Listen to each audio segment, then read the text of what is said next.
Good morning, everyone, and start with thanks to the IAPC online series for giving us an opportunity and the team from TMH to present on this important topic of palliative sedation versus euthanasia, the ethical issues. We have for our presentation, we have Dr. Anshita Sharma, who is in her year 3 of MD Palliative Medicine. And as you can see that she is conducting her thesis on hematological malignancies. She is also done the echo course for pediatric palliative care. And apart from hematological malignancies, her interest is in palliative medicine in emergency setting. Those are her academic interests that you have seen.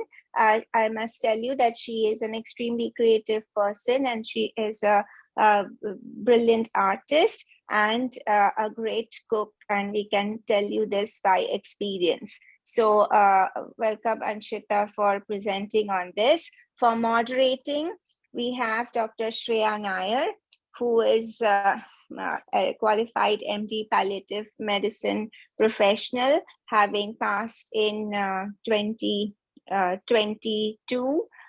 She is working as senior resident in the Department of Palliative Medicine at Tata Hospital. And as you can see, her areas of interest are cancer pain management, renal supportive care, and psycho-oncology.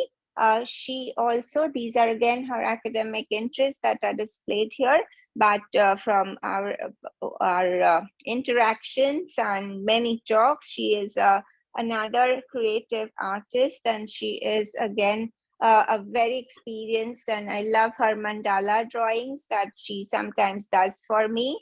And of course, she and I have spent many a time on exchanging notes on the most recent Netflix serials. So that's just an added information to say that they have interests other than palliative medicine.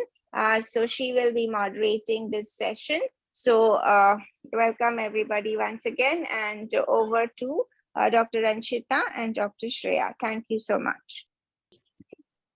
Good morning, everyone. My name is Dr. Anshita, and my topic for today's presentation is palliative sedation versus euthanasia and ethical assessment. So, starting with palliative sedation, use of pharmacological depression of the level of consciousness in order to alleviate suffering that cannot be relieved in any other way is palliative sedation. The depth of sedation required to provide adequate relief is variable. The goal of palliative sedation is to relieve suffering, and intent is not to hasten death.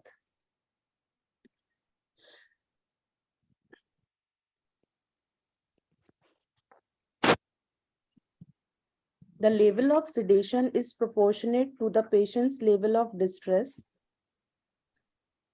and alertness is preserved as much as possible. The administration of sedative to the point of unconsciousness when less extreme sedation has not achieved sufficient relief of distress symptom is only for the most severe and intractable suffering at the very end of life. The prevalence of palliative sedation in palliative care units or hospice range from 2.1 to 51%. Different countries also report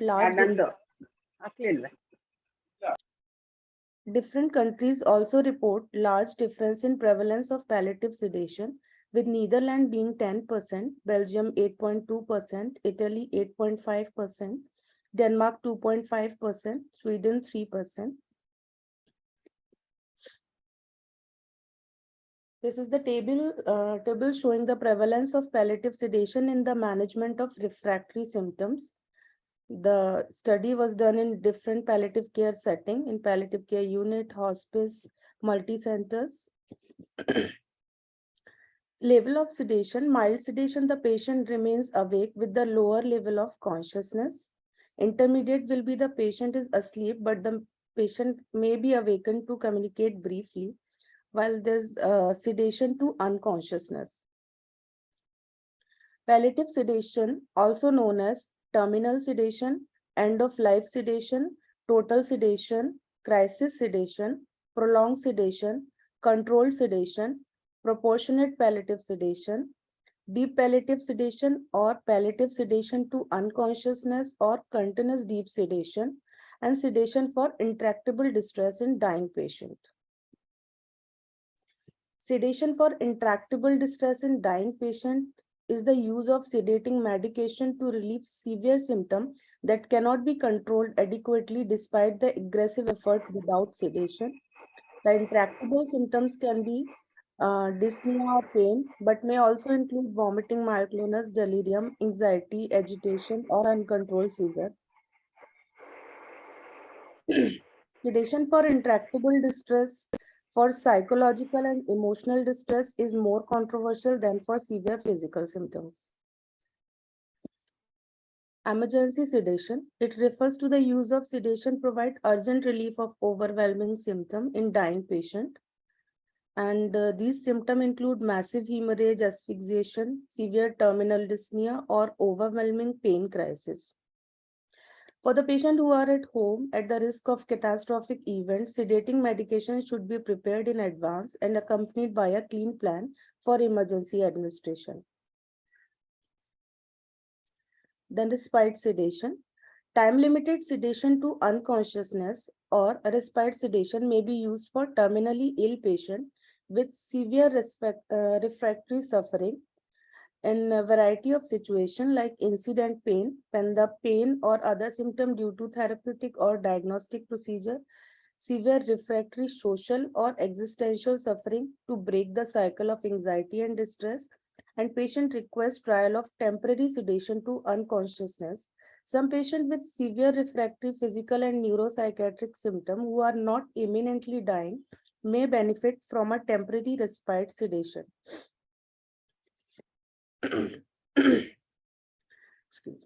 Guidelines for palliative sedation. So starting with the patient must have a severe chronic life-threatening illness such as advanced cancer, end-stage organ failure, organ replacement therapy not feasible or have been declined by the patient, advanced acquired immunodeficiency syndrome, advanced dementia, advanced neuromuscular disease. Then the patient must be suffering from one or more severe physical or neuropsychiatric symptom, but not limited to pain, dyspnea, vomiting, seizure, agitation, anxiety, or depression. The distressing symptom must be refractory to standard palliative interventions. Comfort must be overriding goal of the patient's care as determined by the responsible physician. If there is doubt about patient capacity to make the required decision, psychiatric consultation is recommended. If a patient does not have capacity and there is no legal surrogate decision maker, the goal of care should be determined by the responsible physician. If no surrogate decision maker is available, consensus on the goals of care should be sought from at least one other senior physician, a palliative care specialist, if possible. And the goals of comfort and the discussion in which the goal was decided upon must be documented in the medical record.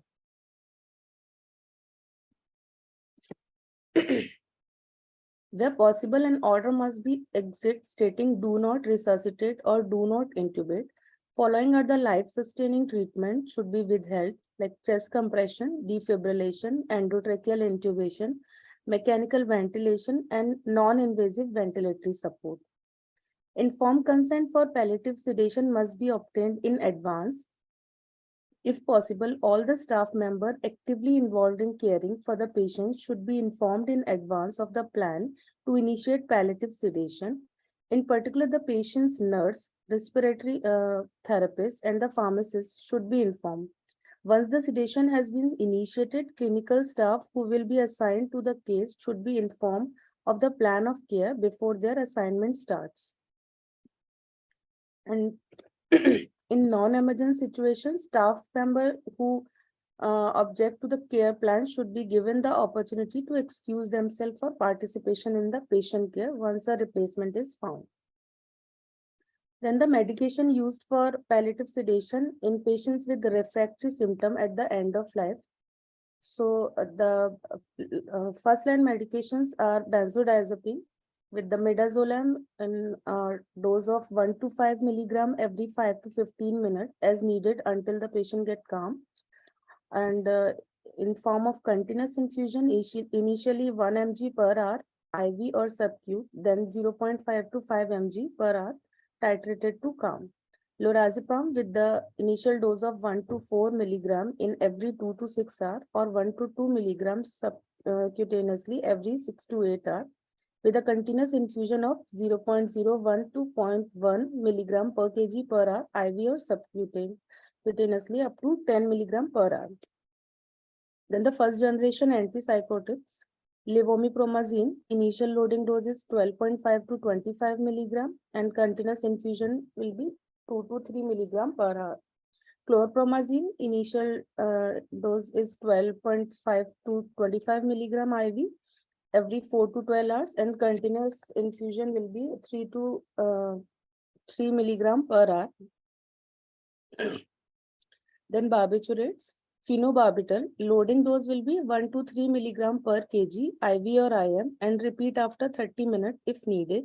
And continuous infusion starting from 0.5 milligram per kg per hour and may increase up to 2400 milligram daily. Then short-acting anesthetic, propofol, initiate as continuous infusion at 5 microgram per kg per minute IV and titrate every 5 to 10 minutes in increment of 2 to 10 microgram per kg per minute. Ethical consideration of palliative sedation. So palliative sedation ethics are based on 3 principles: autonomy, beneficence, and doctrine of double effect. So autonomy, a person's right to make healthcare decision based on their personal values, beliefs, and goals. Beneficence demands that clinician provide care that will benefit the patient and promote their well-being. Doctrine of double effect, it's the principle that states an action with 2 or more possible effects, including at least one possible good and one possible bad effect, is morally permissible if several provisos are met. The action must not be immoral in itself. The action must be undertaken with the intention of achieving only the good effect or effects. Possible bad effects may be foreseen but must not be intended. The action must not achieve the good effect by means of bad effects, and the action must be undertaken for the proportionally grave reason. Ethical features.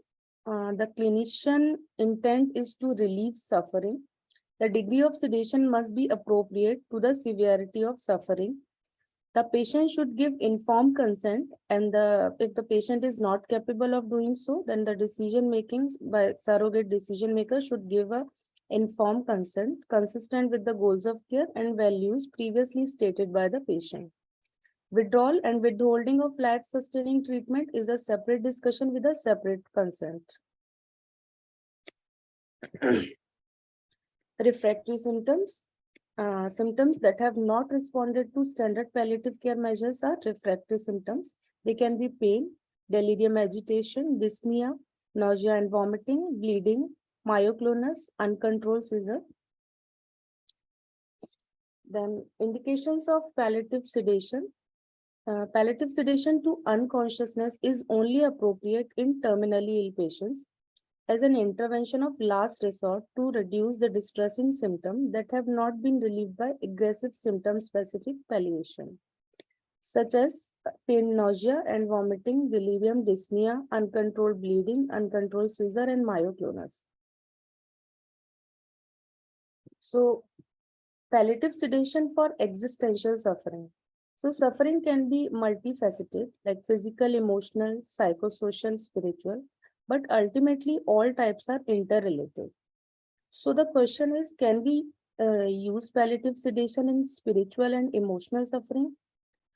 So most of the governing bodies do not have any consensus. So currently we use palliative sedation only for physical and refractory symptoms.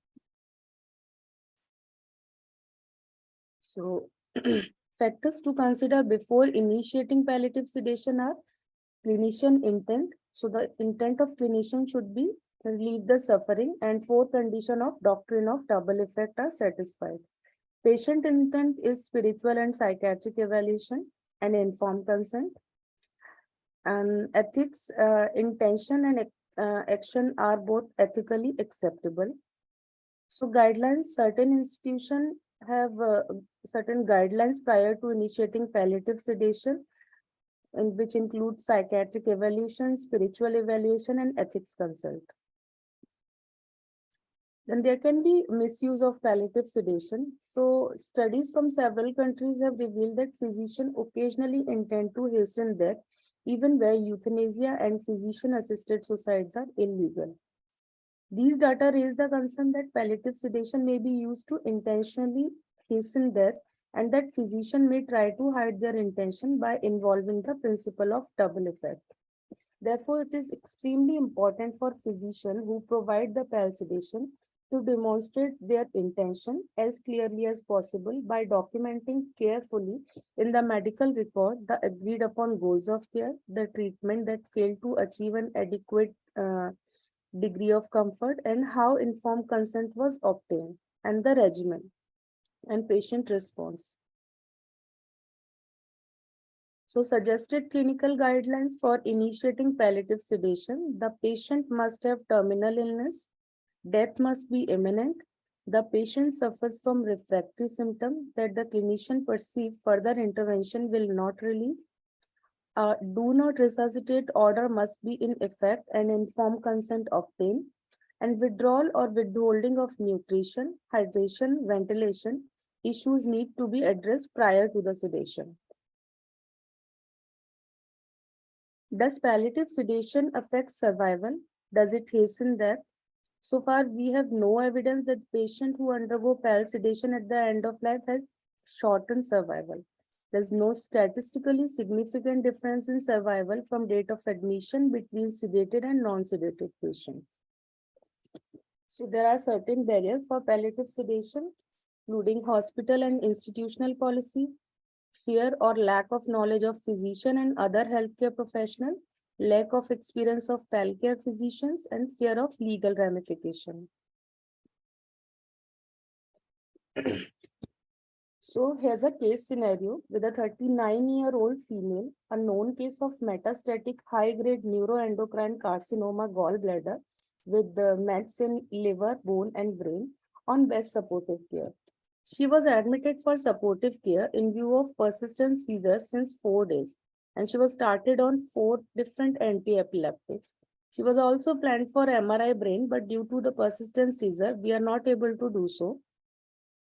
In spite of all the supportive treatment and anti-epileptics, seizures were not getting control and kind of refractory in nature. Family members were distressed, and their main concern is comfort care and seizure control. We have planned for continuous palliative sedation for her. Family have agreed for this. The staff bring to your attention that they will not accept euthanasia. So euthanasia, according to International Convention, assisted dying comprises euthanasia, physician-assisted suicide, and assisted suicide. Euthanasia comes from a Greek word eu means good and thanatos means death, and it means good death, gentle, and easy death. The word first used in medical context by Francis Bacon in the 17th century to refer to an easy, painless, happy death during which it was a physician's responsibility to alleviate the physical suffering of the body. A deliberate intervention undertaken with the express intention of ending a life to relieve intractable suffering. The compassion motivated, deliberate, rapid, and painless termination of life of someone afflicted with an incurable and progressive disease. If performed at a dying person request or with that person consent, euthanasia is voluntary, otherwise it is non-voluntary.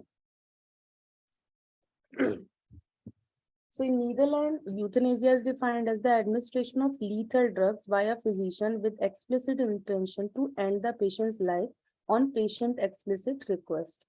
In Belgium, it is defined as a medical administration of life-ending drug at the patient explicit request. As per EAPC, a doctor intentionally killing a person by administration of drugs at that person voluntary and competent request. In Canada and New Zealand, in addition to physician, nurse practitioner may also can perform euthanasia. So euthanasia is not allowing nature to take its course, stopping biologically futile treatment, stopping treatment when the burden outweighs the benefits, using morphine and other drugs to relieve pain, and using sedative to relieve intractable mental suffering in a dying patient. So it can be a passive, active, voluntary, involuntary, direct, indirect, and assisted euthanasia.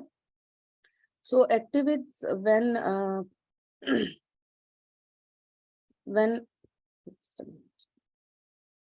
so it is when death is brought by, for example, taking a higher dose of drugs, the end to end a person's life by use of drug either by oneself or by the aid of a physician. Passive euthanasia, when death is brought by an omission. When someone let the person die, this can be done by withdrawing or withholding the treatment. Then voluntary euthanasia is committed with the willing or autonomous cooperation of the subject. This means that the subject is free from direct or indirect pressure from others. And non-voluntary will be when the patient is unconscious or unable to make a meaningful choice between living and dying, and an appropriate person take the decision for him or her when no consent or wish to die is expressed by the sufferer. Indirect euthanasia means providing treatment mainly to reduce pain that has a side effect of shortening the patient's life. If primary intent was not to kill the patient, it is morally accepted by some people. Assisted suicide, this usually refers to case where the person who are going to die need help to kill themselves and ask for it. Euthanasia became legal in 2002 in Netherlands and Belgium, in 2009 Luxembourg, in 2015 Colombia, 2016 in Canada, 2019 in Australia, Victoria, and in 2021 euthanasia law entered into force in Western Australia, New Zealand, and Spain. Physician-assisted suicide is legal in Oregon, Washington, Vermont, California, Colorado, District of Columbia, Hawaii, Maine, New Jersey, New Mexico, and Montana. The dilemma: arguments about euthanasia often hinge on the right to life and a right to die. The first widely accepted basic human right and moral value based on the fact that people generally want to live. But what should we do when a seriously ill people no longer want to live? Do they have a right to die? Sufferers sometimes wish to commit suicide but do not have the physical strength or means to do it painlessly. So there are various arguments for and against the euthanasia. So arguments for the euthanasia that it provide a way to relieve extreme pain. It provide a way to relieve when person quality of life is low. It frees up the medical fund to help other people. It is another case of freedom of choice, the right to commit suicide. People should not be forced to stay alive. Speedy termination of physical and emotional suffering. Organ can be put to good use and relieve mental suffering for the patient and his relatives. Argument against: it demeans and devalues the sanctity of human life. It can become a means of healthcare cost containment. It will become non-voluntary. Euthanasia would not only be for people who are terminally ill, it amounts to murder, and it is only God who can take away human life. It destroys life which has potential that could be yet unknown to the patient, doctor, or the family members. It discourages scientists who are looking for a cure for incurable ailments, and it is an irreversible damage. So, euthanasia debate. Debate about euthanasia within plural society is generally conducted along pragmatic utilitarian and consequentialist lines because to argue from mutually exclusive philosophical position can never lead to consensus which every society must strive for. The fundamental argument for in favor of euthanasia are person's right to self-determination, and counter argument is autonomy does not extend to a right medically assisted suicide or euthanasia. These two viewpoints are not reconcilable. Discussion concerning euthanasia generally assume that death means oblivion. However, although many people believe otherwise to make eternal destiny, the crucial argument in the case against euthanasia is generally unproductive. Those in favor of euthanasia often stress that there is level of existence. If the patient is conscious, they might actively ask for assistance to die, emphasizing that life is no longer has meaning or purpose for them.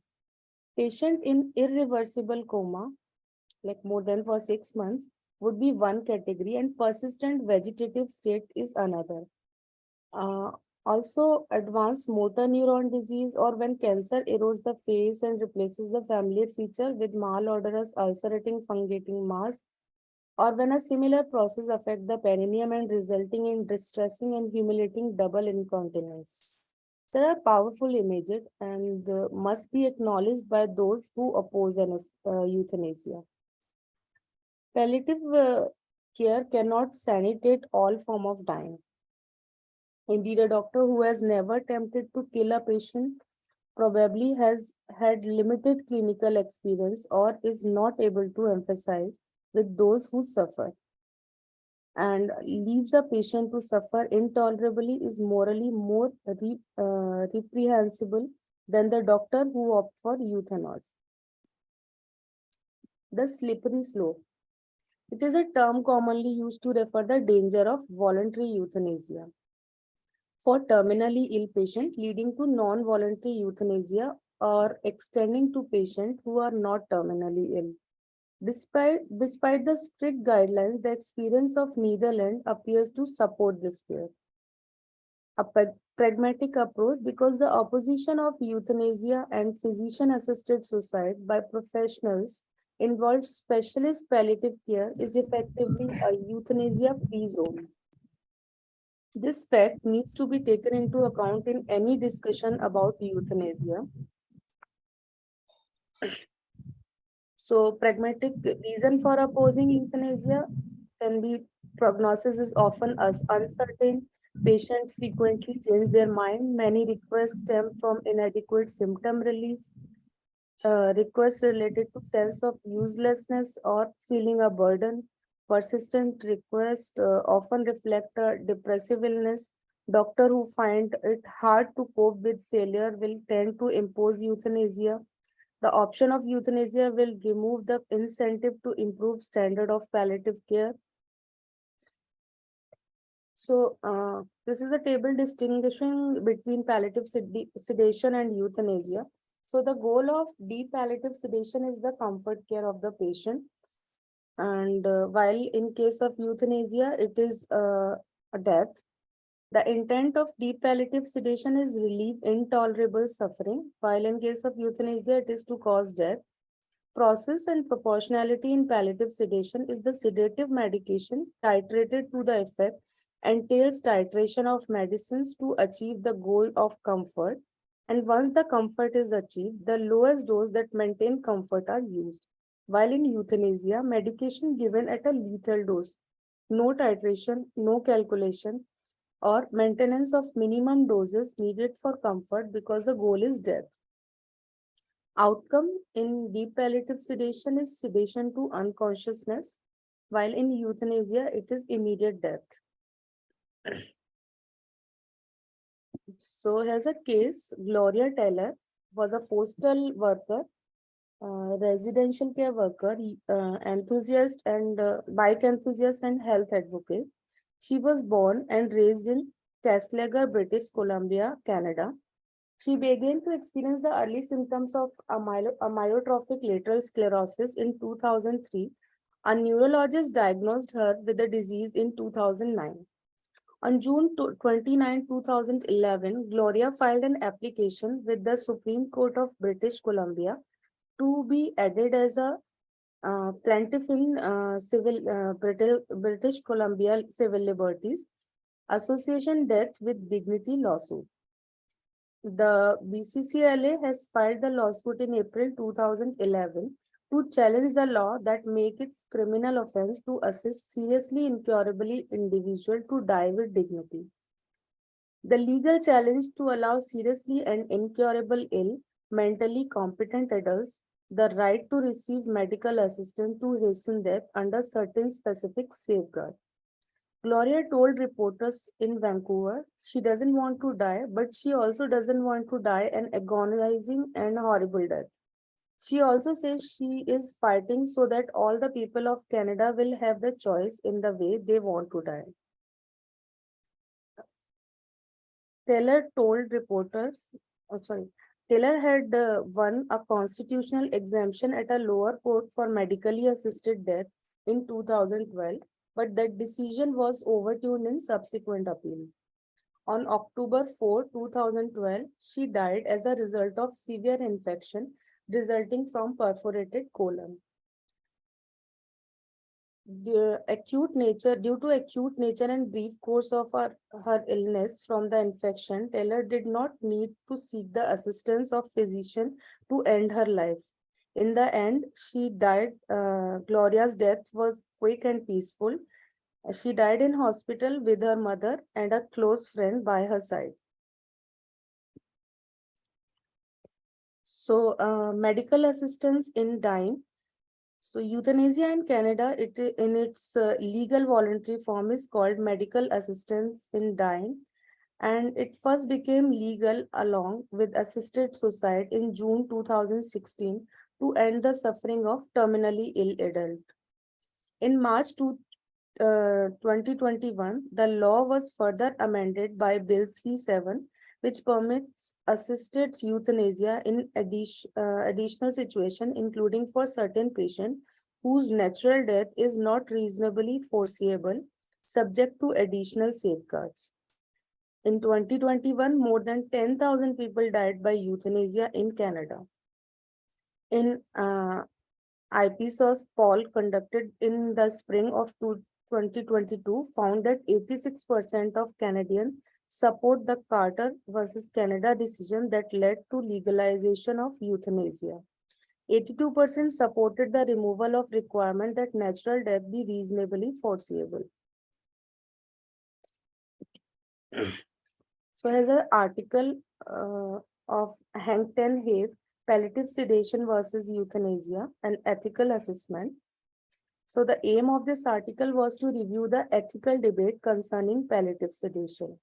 The dominant view is that euthanasia and palliative sedation are morally distinct practices. When the heterogeneous sedation practices all are labeled as palliative sedation, there is risk that palliative sedation is expanded to include practices that are actually intended to bring about patient's death. This troublesome expansion is fostered by expensive use of concept of intention, such that this device ethical concept is no longer restricted to signify the aim in guiding the action. In this article, it is argued that intention should be used in restricted way. The significance of intention is related other ethical parameter to demarcate the practice of palliative sedation like terminality, refractory symptom, proportionality, and separate from other end-of-life discussion. These additional parameters, although not without ethical and practical problem, together formulate a framework to ethically distinguish a more narrowly defined practice of palliative sedation from practices that are tantamount to euthanasia. So finally, this article has raised the question to what impact palliative sedation might have on the practice of palliative care itself. So in the conclusion, they have argued that the sedation can be clearly demarcated from euthanasia, provided the intervention is indeed sedative in nature, that is, aimed at the design to reduce the patient consciousness of severe symptoms. The sedative intention is related to and evident by adherence to various ethical parameters. The sedatives may be administered only when the symptoms has become intractable in accordance with the principle of proportionality and when the patient is terminal such that expected loss of life is nil or minimal. However, it is shown that in actual practice, the clear demarcation between palliative sedation and euthanasia is dissipating. The reason caused by widespread puzzlement about meaning and significance of ethical concept of intent. But we have seen this factor can be countered effectively through targeted education. So most difficult to manage is mission creep. A proliferation of sedative practices far beyond the original case of palliative sedation is indicative of and fueled by widespread and culturally anchored conviction about the meaning of aging, vulnerability, dependence, suffering, and dying. Then the other article, Peter A. Pagola 2, Euthanasia, Assisted Suicide, and Palliative Sedation, a brief clarification and reinforcement uh, of the moral logic. So the aim of this article is to examine the logic inherent to the practices of euthanasia, assisted suicide, and palliative sedation in the context of palliative care, with the intention of posting the argument that while palliative sedation fulfill the requirement of morally licit medical practice and so successfully execute the tenet of sound ethic logic, both euthanasia and assisted suicide do not. So, persistent misunderstanding of moral distinction between the practices of euthanasia, assisted suicide, and palliative sedation suggests a critical need to revisit the relationship each share with licit medical practice in context of palliative care. Its argument in two straightforward premises. The licitness of medical practice is largely determined by the balance between a good end, proportionate means, appropriate circumstances, and intentions. Whereas palliative sedation employs criteria A to D, both euthanasia and assisted suicide fail to secure criteria A to C. This implication here are significant. To be sure, the growing misunderstanding of moral distinction between the practice of euthanasia, assisted suicide, and palliative sedation are a genuine and growing concern. But rather than allowing it to terminate progress, it may instead serve to remind that while suffering is a part and parcel of human condition, it will never be eliminated by eliminating the individual who endures it. So there are some reference which I have taken. Thank you.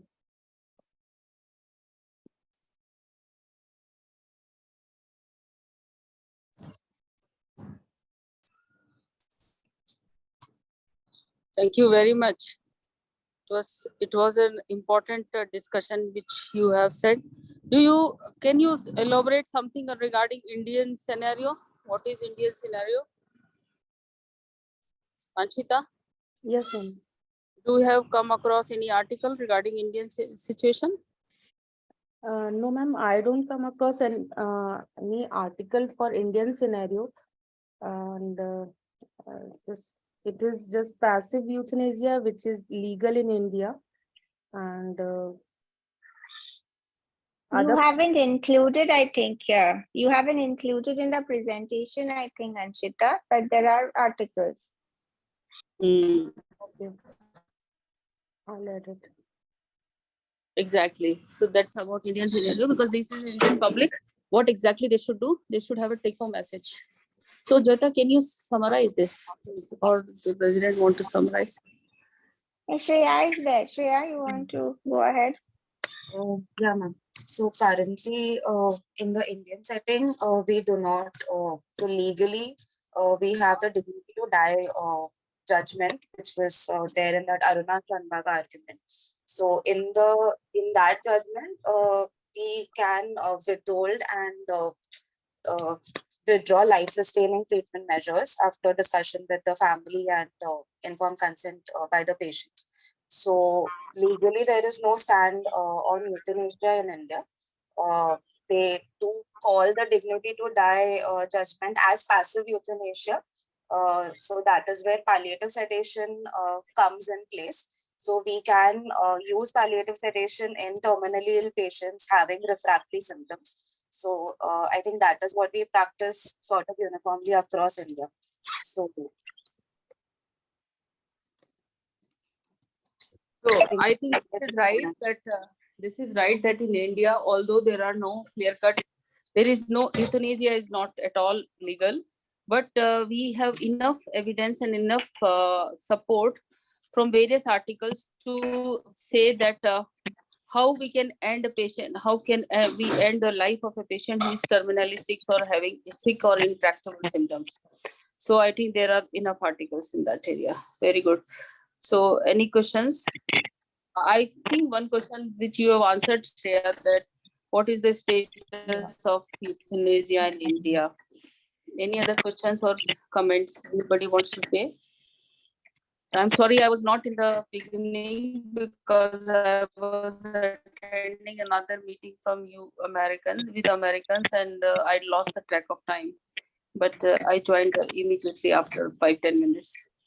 And I heard, and it was a good presentation. It was a good presentation, and everything she has explained so well. thank you, ma'am. If there are any other comments or if anybody else wants to share their experiences, I can see a lot of senior people also in the participants. So if anybody would like to share anything. We have some time, so may we request doctors. Thank you, Sushma Madam, for sharing your valuable insights. Always so good to learn from you. We were just thinking if we could ask some of the seniors here, Dr. Stanley, Dr. Jennifer, if you would like to please share your thoughts so we can add to our learning.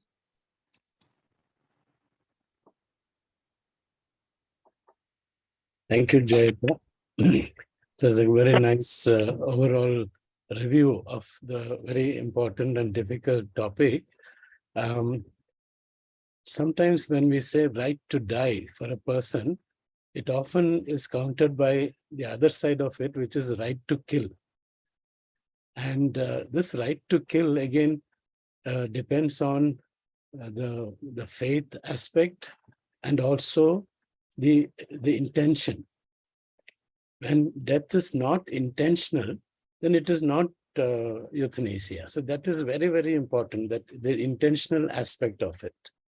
So that is where it guides me. And it will depend on the institutional policy. In India, no faith, Hinduism, Islam, Christianity, nothing, nobody allows euthanasia. It is not allowed by any faith. So if it's a faith-based kind of situation, then you will not do euthanasia or whatever. You have an alternative of providing comfort, providing relief of symptoms. So that's which you call palliative sedation. So obviously, in our Indian situation, I think that would be the way to go always, and not go to euthanasia at all. Thank you. Thank you, sir. If Jennifer is still here. Thank you for that very good overview on palliative sedation and euthanasia. So just to reiterate a few points, one is how do we establish refractoriness of any symptom, and so because that is the point that is going to make you go for palliative sedation. So establishing refractoriness of any symptom is a very crucial point to consider when you are considering palliative sedation. So you will need to get input from team, from a couple of specialists, so that all that can be possibly done to for good symptom relief is considered. Second is your communication. The third is when we come to euthanasia, when people request for euthanasia, how do we handle that? When it's a direct cry saying that there is a lot of distress and suffering. So how do we explore that further? What is it that is actually leading this person to ask for euthanasia, rather than abruptly answering, in India, we don't do, I don't do, we don't do. Yes, that is a fact. But what should strike out is what is the distress that is actually leading this patient or the family. I've had one family where the patient did not ask, but actually his wife asked for euthanasia because she could not stand that his suffering. So the request can come from a patient, can come from close relatives, and sometimes, like Dr. Stanley mentioned, it's a pressure on the treating team also, when you're not able to get over symptoms as you would like to. So these are the few points that I thought I'll reiterate. Thank you. Thank you, Dr. Jennifer. Sorry, Shreya, you were saying? Yeah, what Tom said was right, that we also sometimes do get requests directly from the patients or from the caregivers asking if we can do anything to fasten the process. So most of the times it is because that they're not able to see the patient lying like completely bedbound and not interacting with them. And sometimes for the patients, it's usually the most common scenario that at least I have come across is because of severe pain that is not getting controlled. And once that you're able to get that pain to a controllable level, those requests sort of immediately stop. So I think that is what we experience commonly at our institute. Yes, that is true. Ma'am, Thank you, I Shreya. can raise your hand. Ma'am, would you like to say something?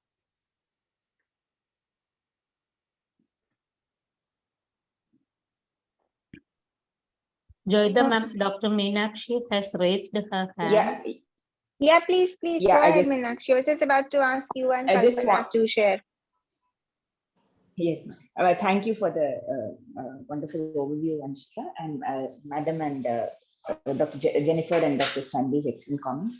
I wanted to ask in everybody's senior faculty members practice, have you been able to initiate this conversation with anybody? Some patients like head and neck malignancies where mutilating facial ulcers preclude eating, speaking, and foul smelling discharge. Sometimes, the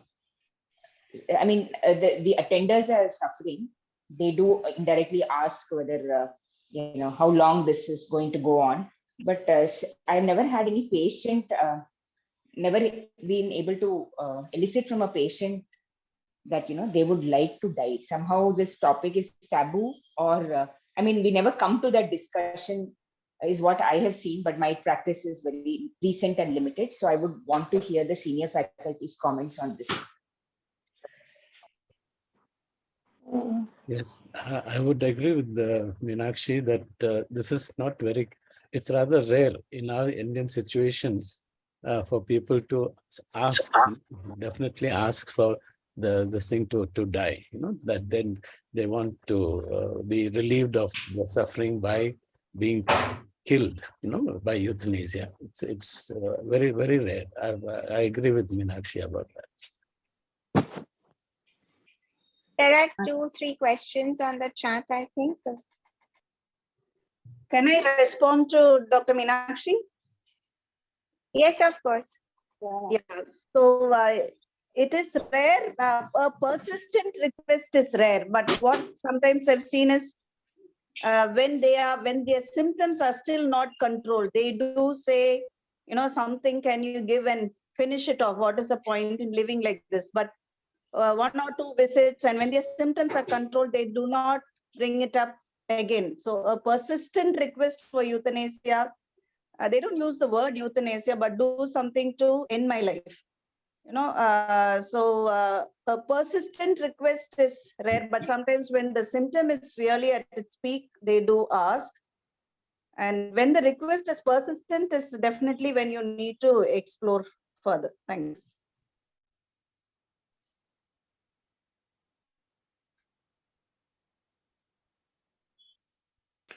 Hello. Thank you, ma'am. Yes.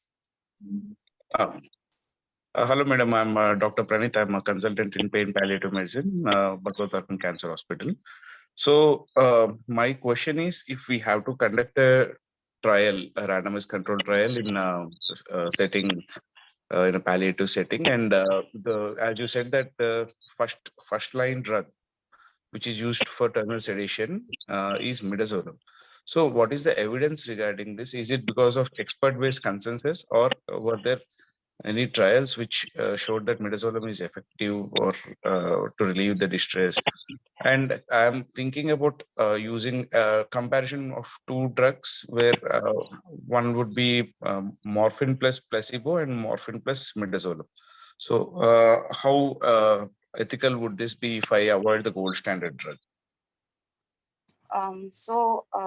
I think so. It's not based on any RCTs as far as I'm aware. It's based on expert consensus, and because the goal is sedation in those patients, so which is why benzodiazepines are the first line that are considered. Regarding the question about the with morphine and placebo versus morphine and midazolam, I'm not sure because morphine will not cause sedation in those patients. Morphine, we're intending to give it to the patients only to control the symptoms. So just morphine for the control of respiratory distress. Yes, so Permanent morphine infusion for the control of respiratory distress, but morphine also causing sedation. Just wanted to see whether midazolam is effective or not. Effectiveness of midazolam. The whole premise of using morphine and midazolam is that morphine controls the symptoms and midazolam ensures sedation. So if you remove midazolam, you'll have to persistently go up on your morphine because in the regular doses that we use, it will not be possible. And as far, can I just ask the bit about the RCT? Is that any RCT has to be a standard of care, and whatever intervention that we want to test will have to be added to the standard of care. So you wouldn't be able to have a comparison group with just that morphine and placebo. We have to have the standard of care in one group, and the other group, it has to be the standard of care plus the intervention that you want to test, because otherwise it would not be ethical.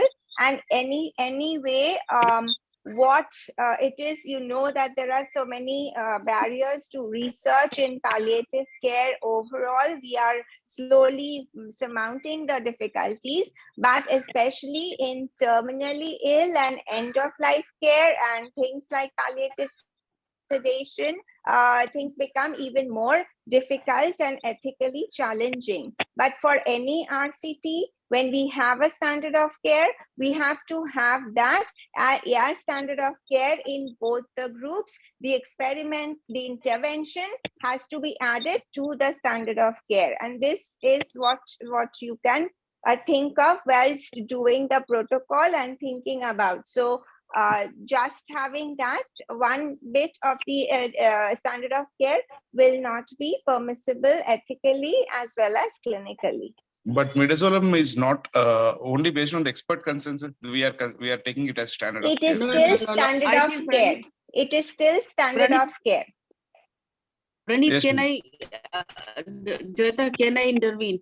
Actually, Pranit, yes, it is important that we have to make patient sedated, and patient and only morphine is not going to help in this. Morphine basically when patient is having intractable pain or dyspnea, and that too there is a limit. So we just cannot compare morphine versus with placebo and morphine and midazolam. So I don't think we should do this this two group, because midazolam is important. Midazolam and in fact haloperidol are the two drugs which are important in most of the time in palliative sedation. And if we compare without midazolam, I don't think that it will be possible. Dr. Jennifer, can you reply this? Dr. Jennifer? Yes, ma'am. Can you comment this? Yes. Can you say? Can you suggest something? Because this is, I think this is what Jayata said, that the standard of care is midazolam, although it is there are no enough evidence, and we want to create evidence. So we should create evidence, but not in this type of group. What do you say? What do you think, Yeah, Dr. Ganesh? the evidence is more for midazolam actually. So midazolam is, if we are using for sedation, I think morphine is usually an add-on drug because the patient is already needing it for pain or dyspnea. So morphine itself as a sedating, using morphine itself as for palliative sedation is not right or not recommended. So if you're going for sedation, it should be benzodiazepines as a first drug of choice, and other agents like propofol or phenobarbital. So there is already existing some evidence and reviews and guidelines on this. So I do not see comparing between midazolam and morphine as a option. Again, morphine, haloperidol are all add-on drugs for symptom management that come at end of life. The primary sedating agent would be benzodiazepines. Thank you. Very good. Thank you. Thank you. Can I just one more thing I just want to say is that in a nice article by Dr. Twycross, he cautions us about just the use of morphine and midazolam, because it can end in unresponsiveness, but not unconsciousness. And as a result, you have this locked-in syndrome. And therefore, delirium is something which we cannot rule out in most of these patients in that kind of situation. So haloperidol also has to be added. Otherwise, you run the danger of having a locked-in syndrome. Sushma ma'am, Dr. Shobha has raised her hand. So go ahead, Shobha. Please. We have 3 minutes. Yeah. Hi, good morning. So thank you for that presentation. It was a very clear presentation. I just wanted to say there was an article published by Dr. Bharati from St. John's on palliative sedation. It's a case report. Maybe you can go and have a look. It's in the Indian Journal of Palliative Care, our own journal. I think way back in 2009 or 10, if you want to check. So that's a home palliative case, sedation, a case report. So she had published on that. That's one thing that I wanted to say. And the second thing, of course, like everyone said, morphine is not used for sedation because the danger of actually sedating the patient with morphine is we are kind of pushing the patient to the other side. So we need to be careful that it is not becoming euthanasia when we sedate our patients. And midazolam, you can raise it up to 30 milligrams IV or subcutaneous, whichever you want to give it. But we have experience in using phenobarb for sedation because in our country, we don't have levomethomazine, which is available in other countries. And levomethomazine is a very good sedative. We don't have it. It's an antiemetic and a sedative as well. So we do not have it. So I don't know whether it's available in the country at the moment. I don't think it is available. But phenobarb is a very good add-on thing, and it has to be used separately. In a separate syringe, it can't be combined with morphine, midaz, or haloperidol. So if you're actually putting these three drugs in a syringe for symptom management, and if you want to sedate the patient, the first thing that we do is increase the dose of midazolam in that 3-drug combination and see if the patient is sedated or not, and not raise the dose of morphine. And the evidence, basically, it's benzodiazepines is a sedative. And if we want to create evidence, of course, somebody had put a question in the chat about clinical trials in this group, and Sushma had mentioned about it also. So what is the ethical dilemma that we would be facing in a patient where we want to sedate? Do we have to follow the standard? And the standard is benzodiazepines. And if we want to add on something else, you could have a trial between midaz and phenobarb combination. Dexmedetomidine is another drug, but mostly the ward people refuse to use it.